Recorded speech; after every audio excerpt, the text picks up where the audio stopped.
Forever. Forever.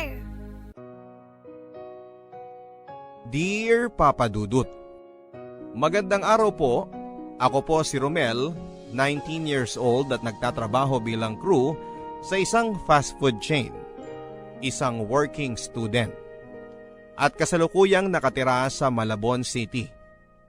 Kakalipat ko lang din po sa Maynila, mga 2 taon pa lamang ang nakakaraan. Nag-iisang anak lamang po ako at lumaki po ako sa Nueva Ecija, kasama ang nanay kong si Letty. Si nanay naman po ay tubong Cebu, pero tumakas po siya sa kanila noong siya ay 16 years old pa lamang. Nagpa-Maynila at hindi na bumalik pa sa kanila. Kaya naman po nang ako ay lumaki ay hindi ko na rin nakilala ang iba pa naming mga kamag-anak. Ang tanging naging pamilya ko lamang po ay ang nanay ko. At kahit pa naging mahirap ang buhay namin sa Nueva Ecija ni nanay, dahil siya lang po ang nagtataguyod sa akin at hindi ko na rin nakilala ang aking ama, ay naging masaya naman po ang kabataan ko. Maraming beses ko na rin pong naitanong kay nanay kung sino nga po ba ang aking ama. Naalala ko po na iba't iba ang sagot niya. Noong ako'y bata pa lamang, ang naalala kong sinabi niya sa akin ay iniwan kami ng tatay ko noong ako ay maliit pa lamang at sumama sa kabit nito. Pero noong nasa elementary na ako at medyo nagkakaisip na ako, ang sabi naman ni nanay ay matagal na raw napatay ang tatay ko. Nang tanungin ko naman po siya noon kung alin ba sa dalawa ang totoo, ang palagi niyang sinasabi ay mali raw ang alaala ko. Patay na raw ang tatay ko at ni minsan ay hindi niya sinabi sa akin na ipinagpalit kami ng tatay ko sa iba. Pero kahit na ano pa man ang katotohanan, ang maliwanag sa akin ay may inililihim si nanay. At ramdam ko rin na masakit sa kanyang alalahanin kung ano man ang katotohanan na nangyari sa kanila ng tatay ko. Sa buong pagkabata ko ay hindi ako nakakita ng picture ni tatay o nalaman man lang ang kanyang pangalan. Pero dahil mabait at mabuting tao naman si nanay at naging maayos naman ang pagpapalaki niya sa akin ay hindi ko na rin naman naramdaman ang pagnanasa pa na alamin kung sino ang aking ama. Para sa akin, sapat na si nanay. Sa Nueva Ecija ay ang pagtitinda ni nanay sa kanyang maliit na naipundar na karinderya ang bumuhay sa amin. At dahil din sa karinderya na yon, ay naigapang naman po ako ni nanay sa aking elementarya at sa junior high school. Maayos na nga po sana ang plano kong matapos graduate sa high school, ang mag-aral ng agriculture sa malapit na kolehiyo sa amin, at pagka-graduate ko ay papalaguin ko ay yung maliit na lupa namin at magtatayo din ng isang maliit na agribusiness. Pero ang lahat ng magagandang plano kong yon para sa akin at para kay nanay ay napunta lamang sa wala nang ma-diagnose si nanay ng kidney failure. Bukod kasi sa takot ni nanay sa doktor, ay takot din siya sa mga posibleng makitang sakit sa kanya. At kakailanganin niyang gumastos ng malaki para sa pagpapagamot. Ang sabi rin niya palagi ay mas gugustuhin daw niya na isang araw ay gulatin na lang siya ng tadhana. At mamatay na lang siya bigla para hindi na siya maghirap at para hindi ko na alalahanin pa ang pag-aalaga at pagpapagamot sa kanya sa ospital. At gano'n na nga po ang nangyari, Papa Dudut. Sa katunayan, kung hindi ko pa siya mismo naabutan na nagdidiliryo dahil sa sakit ng kanyang tiyan, at kung hindi ko siya tinakbo sa ospital ay hindi siya makakatapak sa ospital. At sa kasamaang palad na nga po, ay malala na ang kanyang sakit nang nakita ito ng mga doktor. Nang malaman ko po ang sitwasyon ni nanay ay nagmakaawa ako sa doktor na kung ano ang pwede pa naming magawa para maisalba ang buhay niya. Willing na nga po sana ako na i-donate ang isa ko pang kidney kay nanay, pero minor de edad pa ako at hindi pumayag si nanay. Ang sabi niya ay sayang lang daw ang kidney ko kung ibibigay ko lang sa kanya na ilang dekada na lang ang nalalabi sa mundo. Bukod pa dito ay mahihirapan na raw ako na mabuhay ng normal oras na tanggalan ako ng kidney. Mahirap po sa akin papadudot pero wala na rin po akong nagawa kundi ang damayan si nanay. At gawing komportable ang pakiramdam niya sa mga huling araw niya dito sa mundo. Nay, pumayag na po kasi kayo na ibigay ko ang isa kong kidney sa inyo. Kaya ko pa naman po eh. Romel, huwag kang makulit. Sinabi na ngang hindi na eh. Eh di, maghihintay na lang po tayo ng donor. Romel, anak, wag na. Bukod sa mahalang magagastos, hindi ko na yun mahihintay. Nay, huwag naman po kayong magsalita ng ganyan. Lakasan niyo po yung loob ninyo. Romel, anak, pabayaan mo na akong magpahinga. Nay, nakakainis naman po kayo eh. Hindi ko naman po kayo kayang pabayaan na lang ng ganyan. Hindi ko kayo kayang makitang nahihirapan kayo tapos ako walang magawa. Makinig ka, anak, ha? Maski ang mga doktor, wala nang kumpiyansa na kakayanin ko o may maitutulong pa sa akin ang kidney transplant. Nay, parang awa niyo. Parang awa niyo na. Lakasan niyo po yung loob ninyo. Hindi ko po kayang mawala kayo, Nay. Romel, 16 anyos ako nung tumakas ako sa Cebu para pumunta ng Maynila at mabigyan ng sarili ko ng mas magandang buhay. 17 anyos ka na ngayon. Mas matanda ka na sa akin nung nagsarili ako. Kung kinaya ko, mas kakayanin mo. Lalo pat dahil sa tingin ko, mas naihanda naman kita na lumaban sa buhay. Hindi kagaya ng mga magulang ko na walang pakialam sa akin. Nay, natatakot po ako. Huwag kang matakot, anak. Palagi lang naman ako naririto. Natatakot po akong mag-isa, Nay. Romel, anak, bago ako pumanaw, sa tingin ko dapat ko nang ipagtapat sa iyo ang katotohanan. Ang katotohanan po na ano, Nay? Ang tungkol sa ama mo. Romel, yung sinasabi ko sa iyo nung batang-bata ka pa tungkol sa tatay mo, iyon ang totoo. Ano ho? Buhay pa ang tatay mo. Ramon ang pangalan niya. At totoo na iniwan niya tayo at ipinagpalit sa iba. Kung gusto mo siyang puntahan, nasa Maynila siya. Matatagpuan mo yung address niya sa Maynila kasama ng ibang mga papeles na nakatago sa disusi kong cabinet. Naroon din ang birth certificate mo. Nay, ayoko siyang puntahan. Ikaw ang kailangan ko, Nay.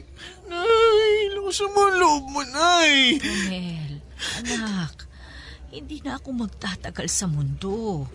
At sigurado akong mauubos ang lahat ng naipundar ko sa pagbabayad lang dito sa ospital. Siguro nga'y mas makakabuti kung puntahan mo ang tatay mo. Singilin mo siya sa utang niya sa'yo. Sa atin, hayaan mo na suportahan niya ang iyong pagtatapos at pag-aaral sa kolehiyo. Pero ito ang tandaan mo, ha? Huwag kang pupunta sa kanya ng mahina ang loob. Kilala ko ang ugali niya, pati na ang babae at pamilyang pinili niya. At sigurado ako na ano't ano pa man ang mangyari, sila't sila pa rin ang pipiliin niya. Nay, parang awa niyo na. Huwag kayo magsalita ng ganyan. Huwag niyo akong habilinan. Huwag niyo akong iwan. Anak, itinago ko sa iyong tungkol sa iyong ama sa loob ng napakahabang panahon dahil galit ako sa kanya. At isinumpa ko sa sarili ko na habang kaya ko, hindi ako lalapit at hihingi ng tulong sa kanya. itataguyod kita ng mag-isa. Pero dahil mawawala na ako, siya na lang ang natatanging paraan para makamit mo ang mga pangarap mo. Nay! Please, parang awa niyo na. Huwag kayo magsalita ng ganyan. Gagaling pa kayo, Nay. Lakasan niyo lang ang loob ninyo. Ayos na ako, Romel. Papagpahingahin mo na ako, ha? Anak, naging mahirap man at mapait ang tadhana sa akin. Sulit naman ang maikling panahon na nanalagi ako sa mundo dahil naging anak kita at nakasama kita sa huling mga taon ng buhay ko.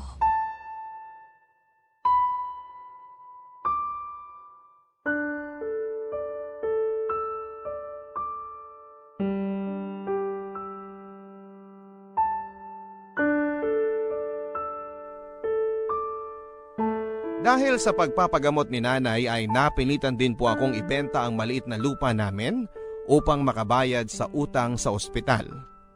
At dahil si nanay lang naman po ang nagluluto at nagpapatakbo ng karinderya, ay nabaliwala din ito. Kaya minabuti ko rin po na ibenta ito sa kumare ni nanay. At dahil naibenta ko na rin po ang bahay at ang mga gamit namin at wala na akong materhan sa Nueva Ecija, ang pera na napagbentahan ko ng maliit na karinderya namin ay minabuti ko pong gamitin na lamang para sa aking paglipat sa Maynila. Nang tumulak po ako sa Maynila, Papa Dudut, ay wala akong kabalak-balak na puntahan ng ama ko. Nangupahan po ako sa isang dormitoryo at namasukan sa isang restaurant. Ang balak ko po ay ipagpatuloy ko ang senior high school sa Maynila habang nagtatrabaho sa gabi. Pero sa kasamaang palad ay tinangay ang lahat ng baong kong pera ng isang bed spacer sa dorm na inuupahan ko. Halos mabaliw na ako noon, Papa Dudut. Pero nilaksan ko ang loob ko. Ang palagi ko lang iniisip ay kung kinaya ni nanay na magpamaynila siya ng mag-isa, na walang kakilala at 1,000 lamang ang dalang pera niya, ay kakayanin ko rin ang Maynila. Pero nang tumagal-tagal ay hindi ko na rin po kinaya ang hirap at gastusin. At dito na nga po ako nag-decide na puntahan at magpakilala na sa aking ama. Pero bago ko po yun ginawa ay pinuntahan ko muna ang address ni nanay at nagmasid-masid ako. At dito ko na nga po natuklasan na may kaya pala ang ama ko. Pero sa kasalukuyan ay meron na siyang asawa at 2 teenager na anak. Dito ko rin po nalaman na si nanay ang una niyang nabunti sapagkat parang ako ang mas nakakatanda doon sa 2 niyang anak na babae. Masakit man po sa akin na makita ang tatay ko na masaya at meron ng pamilya, ay hindi ko rin po maalis sa sarili ko ang magalit sa kanya. Dahil kami ang una pala niyang naging pamilya. At kami kung tutuusin ang mas unang may karapatan sa kanya. Habang ang pamilya niya ay nabubuhay ng marangya, kami ni nanay ay naghihirap sa Nueva Ecija.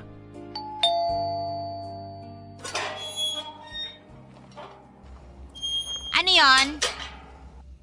Magandang umaga po. Nandyan po ba si Sir Ramon? Sino ka? Rom po. Rom? Ano naman ang kailangan mo kay Sir? Gusto ko lang po sana siyang makausap. Tungkol saan? Tungkol po sa trabaho po. Anong trabaho? Mag-a-apply po sana ako sa kanya. Mag-apply na ano? Yaya, pakilinis nga. Nagpupuli si Hachiko. Hi, sino ka? Ako si Rom. Gusto ko lang makausap si Sir Ramon. Ganun ba? Daddy, may naghahanap sa'yo! Yes, Leslie. Sino yan? Sir Ramon?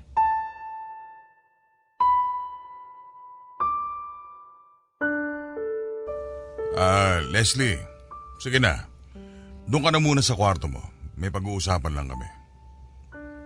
Romel ka mo ang pangalan mo? Opo, sir. Patay na po si nanay. Sino ba ang nanay mo? Si Letty po. Leticia. Doon tayo sa labas.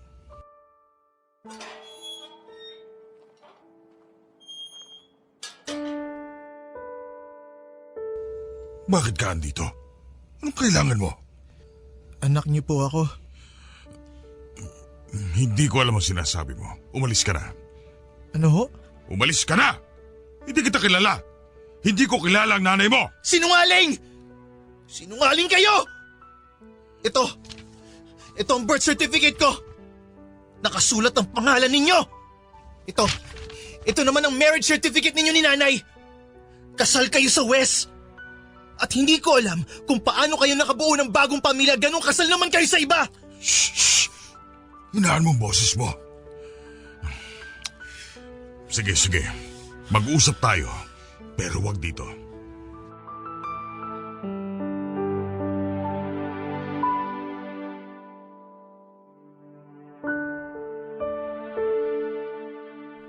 Nag-usap kami ni tatay ng pribado sa isang coffee shop ng hapon na yon, Papa Dudut. At sa pag-uusap na yon ay medyo nakuha ko na may kabulastugang ginawa si tatay.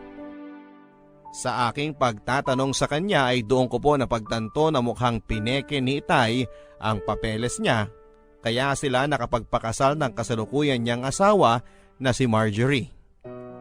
At sigurado akong oras na makalabas ang katotohanan na kasal siya kay nanay ay mapapawalang bisa din ang kasal nila ng kasalukuyan niyang asawa. Sa halip na magkaroon ako ng lukso ng dugo at amor sa aking ama, ay kabaliktaran pa ang naramdaman ko sa una naming pagkikita, Papa Dudut. Napuno lamang po ako ng awa para sa akin at para sa aking ina. Doon ko po naunawaan ang sinabi ni nanay noong bago siya mamatay na alam niyang ano't ano pa man ang mangyari ay pipiliin ng tatay ko ang iba niyang pamilya. At ang masaklap noon ay hindi dahil sa mas mahal niya ang kasalukuyan niyang pamilya, kundi dahil makasarili siya at duwag siya. Duwag siya na harapin ang kanyang mga problema, kagaya ng pagkaduwag niya na panindigan kami ni nanay. At nalungkot din po ako para sa sarili ko, Papa Dudut. Kahit na alam kong marami akong nakuha at minana kay nanay sa itsura, sa ugali at mga prinsipyo sa buhay, ay alam kong anak pa rin ako ng aking ama.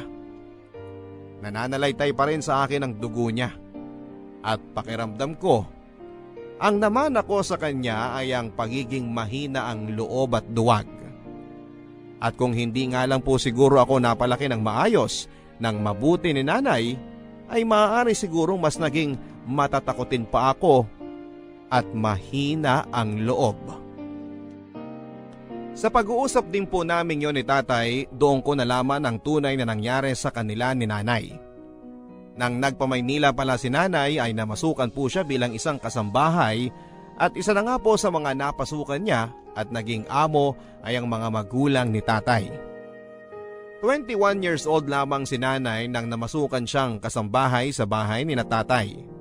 At 24 naman si tatay noong una silang nagkakilala. Nag-iisang anak lang din po si tatay, Papa Dudut, kaya naman ang taas ng expectation sa kanya ng mga magulang niya. Pero dahil hindi naman siya ganon katalino at kadalasang bagsak-bagsakan sa eskwela, at sa edad na 24 ay hindi pa rin siya nakagraduate sa college. At dahil lalaki po siya at walang masabihan ng mga problema sa mga kaibigan niya, ang naging di sinasadyang tagapakinig niya ay si nanay. Dahil po sa mga pag-uusap nila at sa paglabas-labas ng mga problema sa buhay ni tatay kay nanay, ay naging magkaibigan sila. Pero dahil nga po katulong lamang si nanay sa kanila, ay itinago nila ang kanilang relasyon. At nang nabuntis na nga po ni tatay si nanay, ay nagpasya po sila na magtanan bago pa man maging kapansin-pansin ang pagbubuntis ni nanay sa mga magulang ni tatay. At nang nagtanan sila, ay agad din silang nagpakasal sa West. Pero wala pang ilang buwan matapos akong iluwal ni nanay ay nagtalo na po sila ni tatay sa hirap ng buhay. Parehong doktor ang mga magulang ni tatay kaya alam kong ni minsan ay hindi siya nakaranas ng magutom at mahirapan. Kaya rin siguro wala pang kalahating taon nang magtanan sila ni nanay ay bumalik si tatay sa mga magulang niya. Humingi ng tawad at kinalimutan ng may iniwan siyang asawa at anak. At dahil ma-pride at hustong nasaktan po si nanay dahil sa ginawa ni tatay, ay pinilit na rin po niyang burahin ang alaala nito sa kanya at sa aking isipan. At tama lang naman po siguro yung ginawa ni nanay.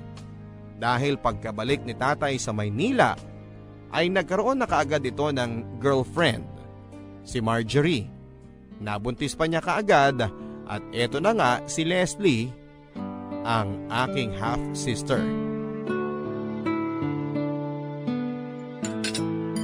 Marjorie, girls, meron ako ipapakilala sa inyo.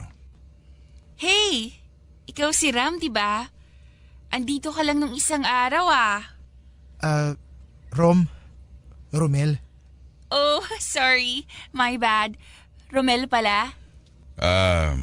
Si Romel pala, scholar ko siya. Romel, si Marjorie asawa ko. Si Leslie panganay ko at si Tricia yung bunso. Taga Nueva Ecija si Romel. Scholar ko siya. Dito niya na tatapusin ang high school at college niya sa Manila. Oh! I did not know that you had a scholar. Hindi ko lang sinasabi sa inyo pero may mga scholar ako. Marami akong charity work. Hindi ko lang sinasabi sa inyo. Kasi di ba parang pangit din naman na ipinapangalandakan ko yung mga tinutulungan ko, hindi ba? Wow! Talaga, Han? That's nice. Actually, tama naman yan. Kasi ang dami na rin nating blessings. It's nice to give back. So bali pinapakilala ko siya sa inyo kasi dito ko na muna siya sa atin patitirahin. Since habang lumalaki itong sina Leslie, nagkakaagawan na tayo ng driver. Naisip ko na kapag may mga lakad sina Leslie at si Manong ang nagmamaneho, si Rom na munang re-relievo. I see. Romel, okay naman ba sa mga magulang mo na nagtatrabaho ka? Tapos nandito ka sa Maynila? Mga magulang ho? Wala na po akong mga magulang. Oh my! Anong ibig mong sabihin? Kamamatay lang po ni nanay. Mga ilang buwan pa lang po ang nakakalipas. I'm sorry to hear that. And your father? Wala po siya. Hindi ko na po siya nakilala. Oh, ay. Ang dami talaga mga irresponsableng lalaki sa mundo. Now I understand, Han, kung bakit gusto mo nga siyang kupkupin. Kawawa naman ang bata, ulila na pala. Thank you. So Romel, sige. Dali mo na muna yung mga gamit mo sa driver's quarters. Pasensya ka na ha, kung magsishare kayo ni Manong doon. Pero minsan naman hindi siya nag-i-stay in so may privacy ka pa rin kahit papano. Maraming salamat po, sir. Maraming salamat po, Ma'am Marjorie. Nice to meet you, Romel. Nice to meet you din, Leslie. Romel, meron pala akong lakad mamaya with my friends. Pwede mo ba akong ipag-drive? Pwede ka namang ipag-drive ni Manong. Hindi naman matutuloy ang lakad namin mamaya.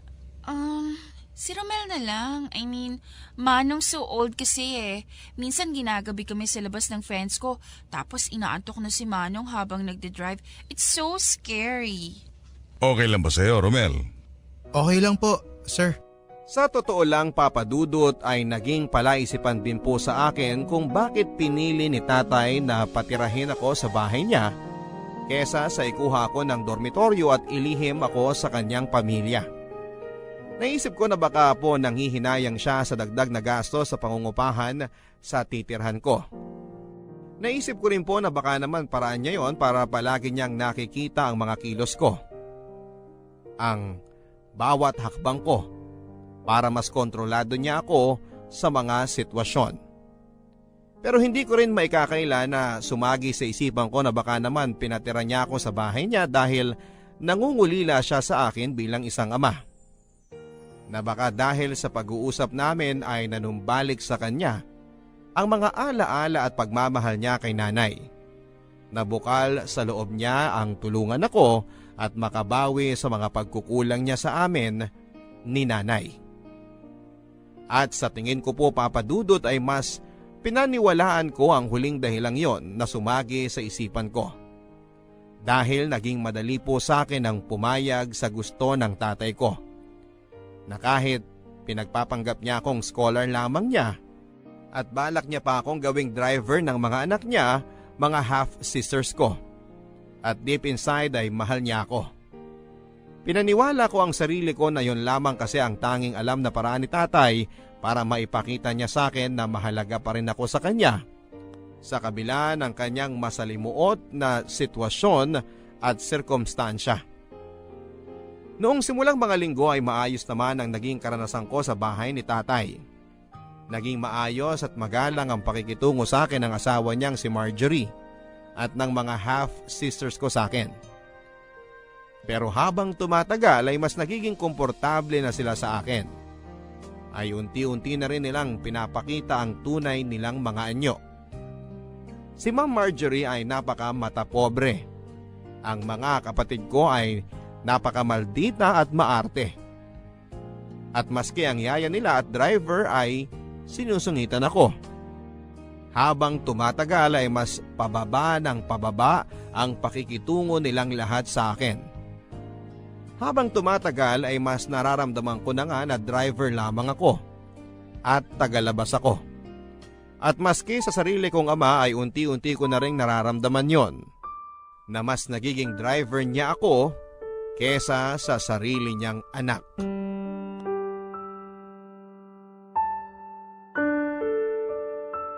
Oy, Ramel!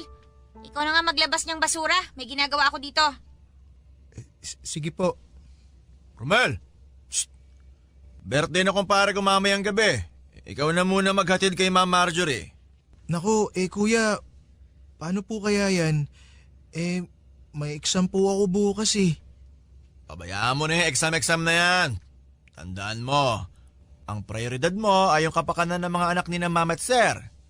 Dahil kung di naman sa mga magulang nila, hindi ka rin naman makakapag-aral. Sige po, ako na po ang bahala. Yan. Ganyan dapat. Oy, Ramel! Ano ba naman yan? Nakaalis na yung truck ng basura. Hindi mo pa nailalabas yung mga basura dito. Romel, sumama ka pala sa akin mamaya dahil may event kami sa sports club. Ipagdadrive ko po kayo, ma'am? Oo, ipagdadrive mo ako tapos umalalay ka na rin sa akin. O nga pala, magbihis ka ng maayos ha? Paano pong maayos na bihis? Basta ayoko nang naka-shorts o tsinelas lang. Nakita mo yung mga alalay ng mga amiga ko doon sa sports club, hindi ba? Mga mababango lahat at nasusweldohan ng tama. Dapat ganun ka rin. Napahiya na ako sa iyo nung nakaraan eh. Sige po, Ma'am Marjorie.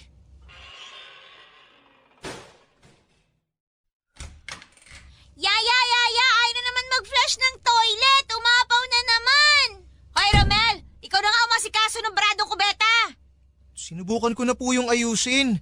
Tubero na po ang dapat na tumingin doon. Wala nga tubero, So anong gagawin natin? Sino maglilinis doon? Ako pa rin ba ang sasalok ng mga dumi doon? Kita mo nga naghahanda ako ng pagkain at tanghalian natin.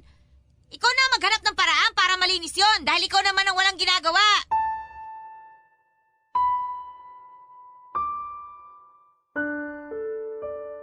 Dahil ako ang pinakabata at may pinakamalaking utang na loob sa bahay na yon, ay ako rin po ang naging pinakamababang ranggo sa kanilang lahat.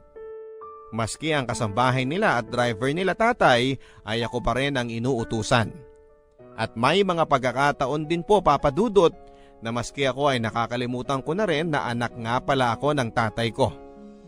Maski ako, ang tingin ko minsan sa sarili ko ay katulong, driver at alipin nilang lahat. At dahil karamihan ng oras ko ay kinakain na nga rin po sa mga kakasunod sa mga samut-saring utos ng lahat ng tao sa bahay na yon, ay napabayaan ko na rin po ang aking pag-aaral. Ang dati kong mga matataas na grado noong ako ay nag-aaral pa sa Nueva Ecija ay biglang naging pulos pasang-awa na lamang. Hindi ko alam kung sa paanong himala ng Diyos pero naitawid ko rin naman po ang senior high school, Papa Dudut. At nakagraduate naman ako. At pagkatapos po noon ay nakapag-enroll na rin po ako sa kursong agriculture sa isang kolehiyo. Sa punto pong yon ay sa aking buong akala ay tama nga po si nanay sa sinabi niya sa akin. Unti-unti na nga pong nakakamit ang mga pangarap ko sa tulong ng ama ko. Pero ilang buwan pa lamang matapos kong pumasok sa first year college ay dumating na ang panibagong dagok sa aking buhay. Simula pa lang noong una naming pagkikita ay naging kakaiba na ang pakikitungo sa akin ni Leslie.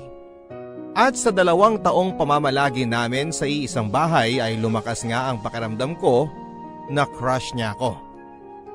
Ilang na ilang po ako, Papa Dudut, dahil alam ko na magkapatid kami sa ama. At alam ko rin naman na kung ano man yung nararamdaman niya sa akin ay bunga lamang ng lukso ng dugo. Sa katunayan po niyan ay kung may bagay man siguro na pinakasumubok sa akin ay ang pagbubunyag sa kasalukuyang pamilya ng tatay ko nang tungkol sa amin ni nanay. At yung pagka-crush sa akin ni Leslie na habang tumatagal ay parang palala po ng palala. Noong una ay akala ko ay lilipas din ang pagka-crush sa akin ni Leslie. Ang akala ko ay kapag mas marami pa siyang nakilalang lalaki habang siya ay tumatanda, ay lilipas na rin yung kung ano man yung nararamdaman niya sa akin. Pero habang tumatagal ay mas nagiging obvious si Leslie. At umabot na nga sa puntong halos lantaran na niyang sabihin sa akin na may gusto siya sa akin. Sa kabila naman po ng paglala ng kanyang mga ginagawa ay nananatili pa rin itong lihim sa ibang mga tao sa bahay. Kung may nakakapansin man po nito ay sa tingin ko ay si Trisha lamang dahil kaming 3 lang naman ang kadalasang nagkakasabay sa sasakyan kapag ako ay nagdadrive sa kanila sa eskwelahan at sa mga lakad nila. At sina Ma'am Marjorie, Tatay, Manong at Manang ay alam kong hindi rin naman po ito napapansin. Dahil kung wala naman silang ipag-uutos o kailangan sa akin ay halos invisible lang naman ako sa kanilang mga paningin. Gayon pa man ay naging kampante pa ako na kahit na anong mangyari ay hindi rin naman po lalampas sa linya si Leslie. Driver at katulong lang ang tingin nilang lahat sa akin. At sigurado po akong hindi naman gagawa pa ng kahit na anong bagay si Leslie bukod sa pagpapakyut sa akin. Dahil hindi rin naman niya gugustuhin na makipagrelasyon sa isang driver na mas mababang uri sa kanya. At ikakapahiya niya sa kanyang mga kaibigan at mga kakilala. Rom, dito na ako sa harap uupo ha. Nahihilo kasi talaga ako kapag sa likod ako umuupo eh. Okay lang? Sige. Sasakyan niyo naman to eh. Nakakatawa ka talaga. Nagpagupit ka pala, no? Mas bagay sa'yo yan. Mas lumalabas yung pagkakahawig mo kay Ken-chan. Ganon? Salamat. Oo, crush ko nga yun eh.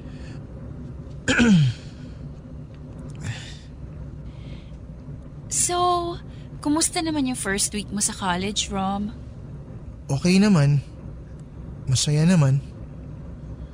Ay, ako rin magka-college na, 1 taon na lang. Pero hindi ko pa rin alam kung anong course yung kukunin ko. Bakit? Ayaw mo ba ng political science? Di ba yun ang pinakukuha sa'yo ng mami mo? Political science, tapos law school. Mukha bang gusto kong maging abogado? Ano bang gusto mo na gawin na pangmatagalan? Yung kahit na hindi ka bayaran, gagawin mo pa rin dahil gusto mo yung ginagawa mo? Hindi ko alam eh. Parang gusto ko lang maging housewife. Ang bata mo pa para maging housewife? Eh, 18 na ako, no? Si Juliet nga 13 years old lang nung itinana ni Romeo. Tingnan mo naman kung anong nangyari sa kanilang dalawa. Alam mo, dapat maging comedian ka eh. Siguro ang saya-saya niyo palagi ng girlfriend mo. May girlfriend ka na ba, Rom? Wala pa. May nililigawan ka na? Wala pa rin. Ha? Bakit naman? Crush, siguro naman meron. Oo. Siyempre. Sinong crush mo? Si Julian San Jose. Hindi artista, yung normal na tao. May kaklase ako na cute. Ayun. Anong itsura niya? Ayun nga. Hawig niya si Julian San Jose. Paikot-ikot lang eh. Alam mo, ang sabi nila, hawig ko rin daw si Julian. Huh? Ang layo ah. Puisit ka?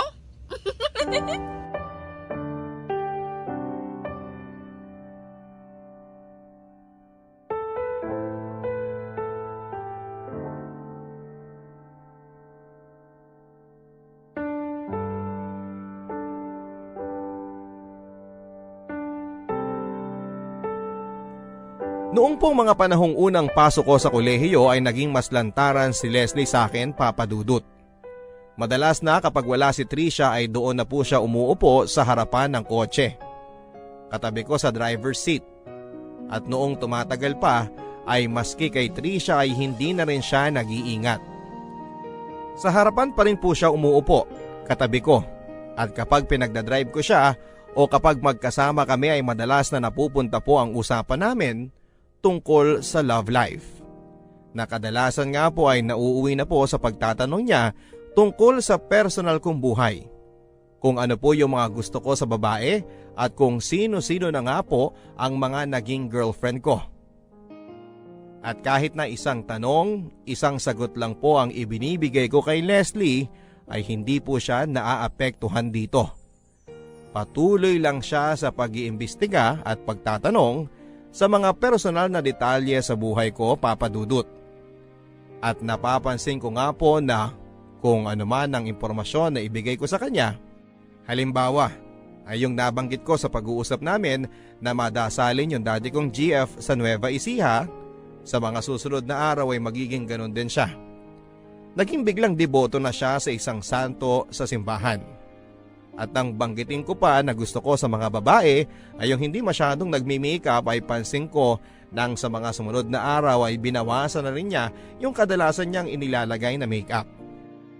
Pero simula po noon ay mas lalo akong kinabahan nang napapansin kong mas nagiging agresibo na si Leslie sa akin.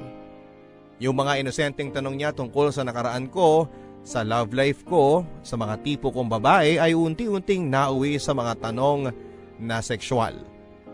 Hirap na hirap po ako noon kung ano ang gagawin ko. At ilang na ilang kapag kinakambyo na po ni Leslie ang usapan noon. Kung tutuusin ay kating-kati na po ako sa kanyang sabihin na maghunos dili siya sa mga ginagawa at sinasabi niya dahil hindi niya lang alam ay magkapatid kami sa ama. At sa puntong yon ay naramdaman ko na rin po, Papa Dudut, bilang na mga araw nakakayanin kong manatili sa bahay na yon o nang hindi sinasabi sa kanya ang katotohanan. Isang araw ay hindi na po ko nakatiis at binala ko na sanang kausapin si tatay tungkol dito kahit na alam kong hindi magiging madali o komportable ang aming magiging pag-uusap. Pero sa kamalas-malasa naman ay naunahan ako ni Leslie. Oh, Leslie. Anong kailangan mo? Bakit may dala kang alak at baso? Nothing. Gusto ko lang makipag-inuman sana. Bakit hindi na lang tayo dun sa labas? Sige, tara.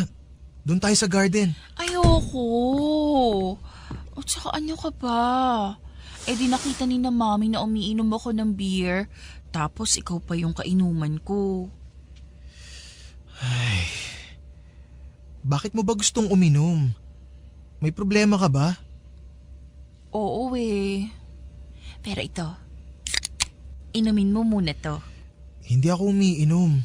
Sinungaling ka, alam kong umiinom ka, Romel. Sige na. Gabi na, Leslie. Maaga pa ako bukas. Sige na, please. Isang beer lang, promise. Ay, sige na nga. Umupo ka naman. Mukha kang tanga dyan nakatayo sa sulok habang nakikipag-inuman sa akin. Ano ba kasing problema mo? Ganito kasi yun. May lalaki kasi. Gustong gusto ko. Pero ang problema, parang di naman niya ako gusto. Sus, wag mo masyadong dibdibin yun. Marami ka pang makikilala na lalaki sa buhay mo. Pero ayoko ng ibang lalaki. Ang gusto ko siya. Siya lang.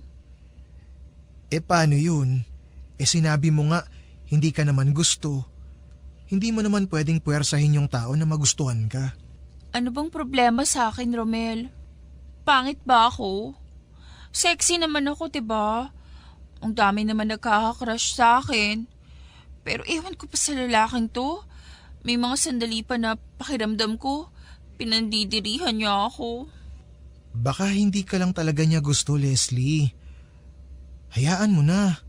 Bata ka pa naman. Marami ka pang makikilala. Pero ayoko nga sa iba, Romel. Hindi ba malinaw yun? Bata ka pa. Kung ano man ang nararamdaman mo para sa lalaki na yun, sigurado akong magbabago pa yun. Bakit ka ba ganito sa akin, Romel? Huh? Anong ibig mong sabihin? Romel, minsan hindi ko alam kung tanga ka o nagtatanga-tangahan Hindi ko maintindihan ang sinasabi mo. Hindi ba malinaw, Romel? Ikaw. Ikaw ang gusto ko. Ikaw lang. Leslie, lasing ka na. Bumalik ka na sa kwarto mo. Hindi. Hindi ako aalis dito hanggat hindi mo sa akin sinasabi kung bakit hindi mo ako gusto. Ano ka ba, Leslie? Anong gusto mong marinig sa akin? Pasensya ka na pero wala akong gusto sa'yo. Sige na, umalis ka na. Bumalik ka na sa kwarto mo. Hindi ako aalis dito hanggat hindi mo ako nagugustuhan. Ano ka ba naman, Leslie? Nasisiraan ka na ba ng bait? Leslie, wag! Umalis ka na! Umalis ka na, Leslie! Huwag mo akong ipagtulakan. Tandaan mo, Romel. Pagsisisihan mo tong ginawa mo.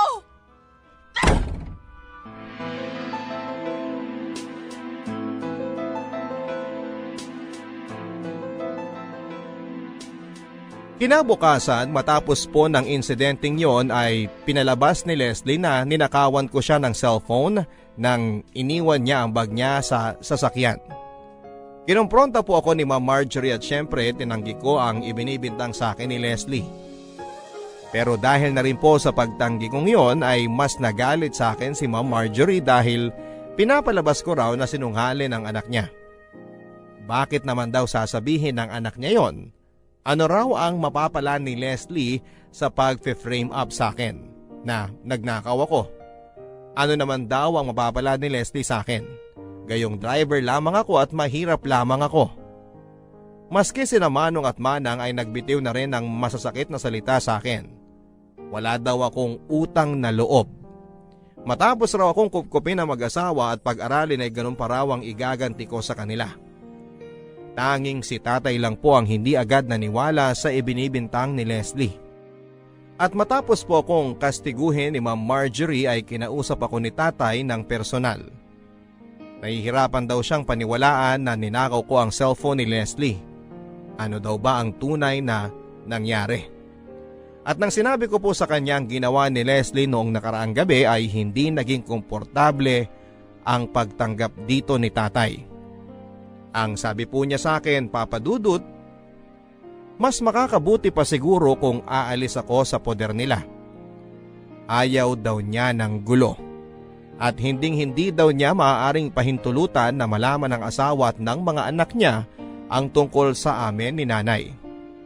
Pero huwag daw ako mag-alala dahil kahit naman daw hindi ako titira sa kanila ay ipagpapatuloy pa rin niya ang pagsuporta sa akin hanggang sa makagraduate ako sa college. Naging masakit po sa akin ang desisyon ng tatay ko. Doon ko napagtanto na hindi ko lang pala inaamin sa sarili ko, pero sa 2 taon na ipinamalagi ko sa bahay ni tatay at sa kabila po ng pagtrato sa akin ng pamilya niya bilang isang katukatulong, driver at all-around alalay nila, ay umaasa po ako na mababago pa ang ihip ng hangin. Umaasa ako na magkakaroon ng lakas ng loob si tatay na aminin sa kanyang pamilya na anak niya ako. At dahil doon ay magiging bukas na rin sila sa akin. At tatanggapin din nila ako. At ang lahat ay mauuwi sa isang maligayang pagtatapos. At magiging isa kaming isang malaki at masayang pamilya. Pero dahil sa nangyari ay doon ko rin napatunayan na ang tagal ko na rin po palang umaasa at niloloko ko ang sarili ko. Dahil husto ang galit sa akin ni Ma'am Marjorie dahil sa ibinintang na pagnanakaw sa akin ni Leslie, ay ibinalak po nito na ipadampot ako sa pulis. At nang marinig naman po ito ni Leslie ay naramdaman ko ang takot sa kanyang mga mata. Malinaw na hindi rin po niya inaasahan na hahantong sa ganoon ang pag-frame up niya sa akin. Pero kahit na ganoon na nga ang nangyari ay nanahimik lamang siya. Pinabayaan niya lamang ang mga nangyayari. Kinausap ni tatay si Ma'am Marjorie at kinumbinsin niya na hindi ito magsampa ng kaso laban sa akin. Minura-mura pa niya ako kunwari sa harapan nilang lahat. At sinabi sa kanila na palalayasin na lamang daw niya ako. At mukha namang kinagat ni Ma'am Marjorie ang mga sinabi niyang yon. Dahil matapos ang palabas na ito ni tatay, ay kumalma na ang asawa niya at sinabihan ako na magpasalamat daw ako at mga mabubuti silang tao. Kaya bibigyan nila ako ng pagkakataon na baguhin ang buhay ko. Pero sa totoo lang papadudot ay kahit na masakit po ang mga binitawang salita sa akin ni Ma'am Marjorie ay walang katumbas ito sa sakit na naramdaman ko nang marinig ko ang mga mura na lumabas sa bibig ng tatay ko. Lalo na't alam ko na gawa-gawa lamang niya yon para itago sa kasalukuyan niyang pamilya ang katotohanan. Doon ko po napagtanto kung gaano kaduwag ang ama ko at kung gaano kami kawalang halaga ni nanay sa kanya. At kahit na matagal ko na rin naman pong alam na mas matimbang sa tatay ko ang kasalukuyan niyang pamilya kaysa sa amin ni nanay, ang marinig po ang mga salitang yon na lumabas galing mismo sa kanyang bibig at ang sabihin ng harap-harapan ang mga iyon ng walang pakundangan sa mararamdaman ko. Pakiramdam ko ay sinaksak na rin po ako ng sarili kong ama. Habang ako'y nag-aal sa balutan ay bigla pong may kumatok sa pintuan ng aking kwarto. Ipinatawag ako ni Ma'am Marjorie. At nang pumunta po ako sa sala ng bahay ay andon silang lahat at parang nagbago ang ihip ng hangin. Ang unang nagsalita ay si tatay at humingi po siya ng tawad sa akin dahil na misplace lang daw pala ni Leslie ang kanyang cellphone. At matapos po niyang magsalita ay nagsunura na ang iba pang miyembro ng pamilya. Maski sina Manong at Manang ay humingi din po ng tawad. Nagmakaawa si Leslie na patawarin ko raw siya. Hindi naman daw niya sinasadyang nangyari at napakasama daw sa pakiramdam niya ang mapagbintangan ako. Nagmamakaawa din po siya na wag na akong umalis. Pero sa puntong yon ay nag-give up na po ako sa tatay ko. Ayaw ko na ring makasama pa ang pamilya niya at mas lalong hindi ko ipagsisiksikan ang sarili ko sa bahay nila. Nagpasalamat na lamang po ako sa kanilang lahat at sinabi na hindi ko na kailangan ng tulong nila. Bumalik na po ako sa kwarto para ipagpatuloy ang aking pag-iimpake. Pero wala pa pong 1 oras matapos ang pangyayaring yon ay nakarinig ako ng katok sa aking kwarto. Ang akala ko po ay si tatay. Si Leslie pala.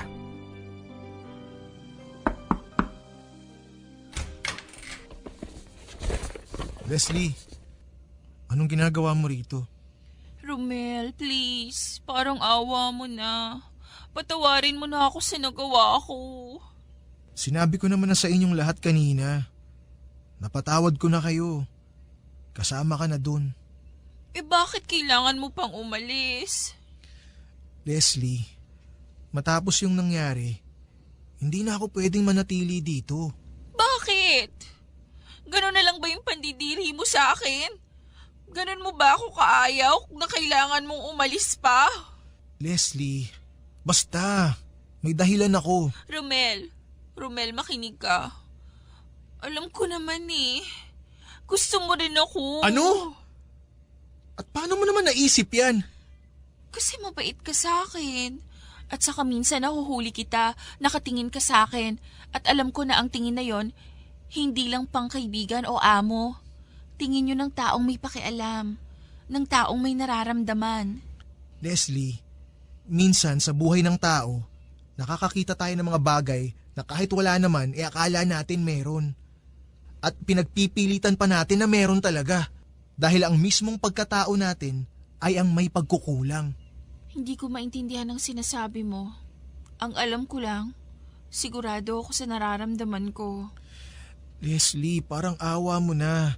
Pabayaan mo na ako. Kakalimutan ko na lang yung ginawa mo. At lahat ng nangyari. Okay? Hindi ko kaya, Romel. Please, parang awa mo na. Huwag kang umalis. Hindi ko kaya na wala ako. Leslie, ano ba? Pakiusap naman. Romel, okay lang naman sa akin eh. Kahit driver ka lang. Kahit na mahirap ka lang at hindi tayo magkalibel. Ano? Leslie, anong bahagi ba ng hindi? Wala akong gusto sa'yo ang hindi mo maintindihan. Alam mo, kung tutuusin dapat nga magpasalamat ka eh. Dahil kahit na driver ka lang at ganyan ka, nagustuhan kita. Na ikaw ang pinipili ko. Ang daming iba dyan, nagkakandara pa sa akin, pero ikaw na dugyot at probinsyanong nagustuhan ko. Ang kapal ng mukha mong basti din ako. Leslie, pakiusap naman oh. Kinikilabutan ako sa mga lumalabas sa bibig mo. Padaanin mo na nga ako. Hindi! Hindi ako aalis dito hanggat hindi mo ako hinahalikan. Ha? Doon natin malalaman kung wala ka talagang gusto sa akin. Sira na ba yung ulo mo? Tumabi ka na kasi! Hindi nga eh. Layon mo nga ako! Nakakadiri ka! Leslie, magkapatid tayo! Ano? Leslie, magkapatid tayo sa ama. Kuya mo ko. Anak ako ni Leticia. Ang dating katulong ng lolo at lola mo. Ano? Ano yung sinasabi mo? Nagsisinungaling ka. Sasabihin mo talaga kahit na ano para maipagtabuyan lang ako, no? Leslie, nagsasabi ako ng totoo. Magkapatid tayong dalawa. Kasal ang tatay mo sa nanay ko. Hindi yan totoo! Hindi yan totoo! Ito ang marriage certificate ng nanay ko at ng tatay natin. Hindi! Hindi ito totoo! Leslie, kahit punitin mo pa yan, marami akong kopya niyan. May kopya rin ng gobyerno. Hindi na mababago ang nakaraan. Leslie, yung nararamdaman mo sa akin, hindi yan romantic love. Lukso ng dugo yan.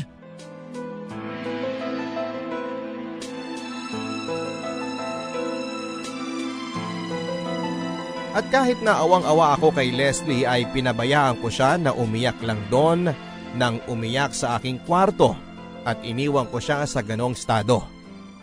Umalis po ako nang hindi na nagpaalam pa sa iba. At wala na rin po akong balak pang kontakin ang kahit na sino sa kanila maski ang ama ko. Dahil alam kong sa pagsisiwalat ko ng katotohanan na yon, kay Leslie ay malamang napuputok yon at makakarating sa kanyang mga magulang. Lumipat po ako sa ibang syudad at doon na nga po ako napunta sa isang maliit na kwartong inuupahan ko sa Malabon. Mula sa mga baon-baon na ibinigay sa akin ni tatay sa loob ng 2 taon ay nakaipon din naman po ako ng sapat na pera na sa tansya ko ay pupwedeng makasuporta sa akin sa aking mga basic na pangangailangan sa loob ng 6 na buwan. At dahil alam kong sa susunod na semester ay malamang ay hindi ako susuportahan ng tatay ko, ay nag-apply na rin po kaagad ako ng trabaho sa isang fast food chain para makapagsimula ng mag-ipon. At doon ko na nga lang po napansin na ilang linggo na pala ang lumipas pero wala pa ako nababalitaan na konsekwensya ng ginawa kong pagbubunyag ng pagkatao ko kay Leslie. At nang ang mga linggo ay lumipas sa mga buwan ay naisip ko na maaaring dalawa ang kinahinatnan ng pangyayaring yon. Na maaaring inilihim ni Leslie ang sinabi ko sa kanya o kung hindi man ay maaari din naman na kinumpronta niya ang aming ama at nagkagulo na ang buong pamilya. At minabuti na lamang ng tatay ko na hindi ako balikan sa pangyayari. Pero isang araw ay nagulat na lamang ako nang may biglang kumatok sa pintuan ng inuupahan kong kwarto. At doon ko po nalaman kung ano ang nangyari matapos akong umalis ng bahay ni na tatay. Hayop ka!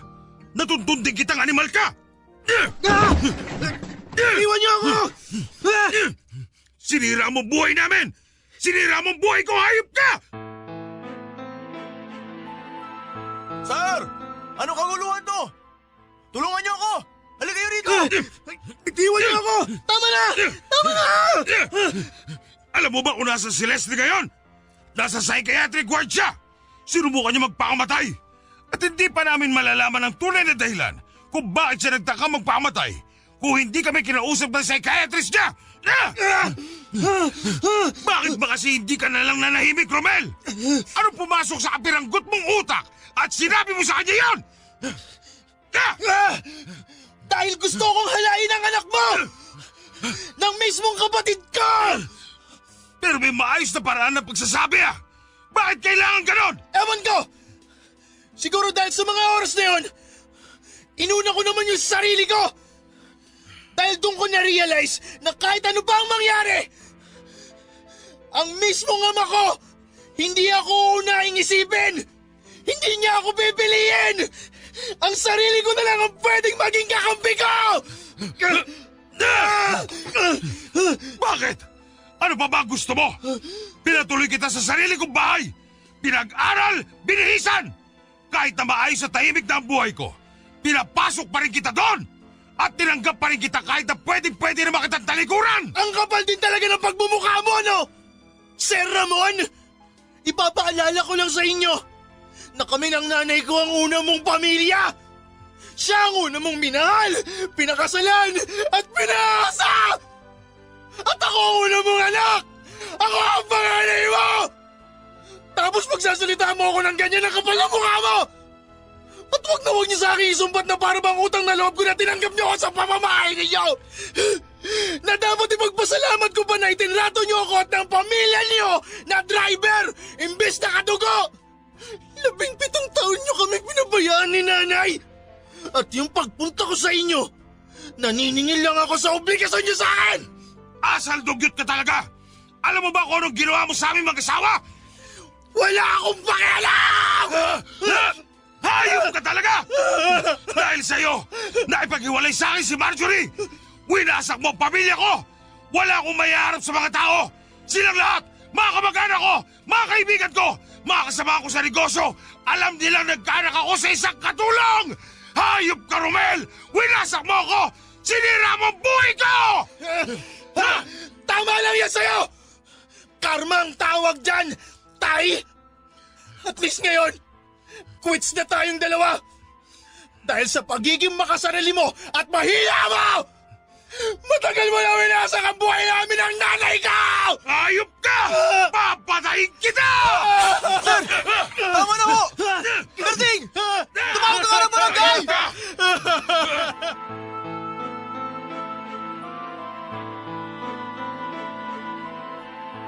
Dinala po kami ni tatay sa barangay Papa Dudut. At para din po sa aking sariling kaligtasan ay nagpa-medico legal ako at ipinablatter ko siya. Sa punto pong yun ay alam kong wala nang bawian o pag-aayos na mangyayari sa amin ng tatay ko. Sa puntong yon ay tinuldukan ko na rin po ang relasyon naming mag-ama. At kahit na bugbog sarado ako, kahit na hindi ako nanlaban at ganon ang inabot ko sa kamay ng aking sariling ama at ng pamilya niya, pakiramdam ko ay nanalo na rin ako. Naiganti ko si nanay at nakabawi na ako sa lahat ng atraso ng tadhana sa amin. Ang sabi po sa akin ay dapat ay nakulong din daw po ang tatay ko at malamang ay binayaran niya rin ang kanyang kalayaan. Pero ang sa akin, Papa Dudut, sige, okay lang kung nakalaya siya. Okay lang kung ang lahat ay kaya niyang bilhin ng pera. At okay lang din kung isa mang araw ay balikan niya ako, gantihan o ipapatay dahil sa pagkabaliw niya. Okay lang sa akin. Dahil alam kong dahil sa mga nangyaring ito at kinahinatnan niya, ako na ang panalo.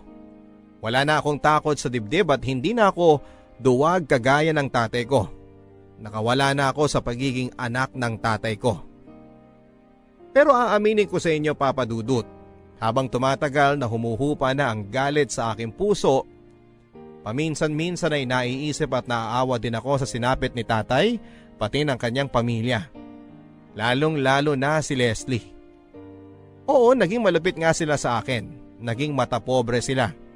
Pero alam ko namang naging ganon lang sila dahil may mga naging pagkukulang din siguro ang mga magulang nila sa pagpapalaki sa kanila. Mga biktima lang din sila ng sirkumstansya.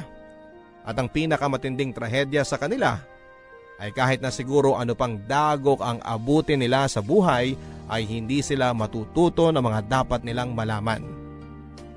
At habang buhay na silang magiging ganon kababaw, kakitid ang utak, makasarili at mananatiling ignorante sa realidad ng mundo at sa mga sarili nilang kondisyon hanggang sila ay mamatay. Sa ngayon po, Papa Dudut, ay pinagbubuti ko na lang po ang aking pag-aaral at pagtatrabaho. Mahirap, pero matapos po ang lahat ng dinanas ko, alam kong kakayanin ko. Hindi man po ako nasuportahan at nakitang nakapagtapos ng kolehiyo ni nanay. At kahit na wala na akong suporta sa aking ama, ay hindi ko po yun pinoproblema. Dahil ako na mismo ang tutupad sa aking mga sariling pangarap. Total, mag-isa na lamang ako at wala nang ibang makakapitan kundi ang Diyos at ang sarili ko. At sana po, Papa Dudut, ay kahit papaano ay meron akong na-touch na mga nakikinig po sa inyo. At sana po ay nakapagbigay ako ng konting lakas at inspirasyon lalo na doon sa mga ulila na. At doon sa mga nagsisimula pa lamang lumaban sa buhay ng mag-isa. Ang inyong kapuso at kakampi, Romel. Forever.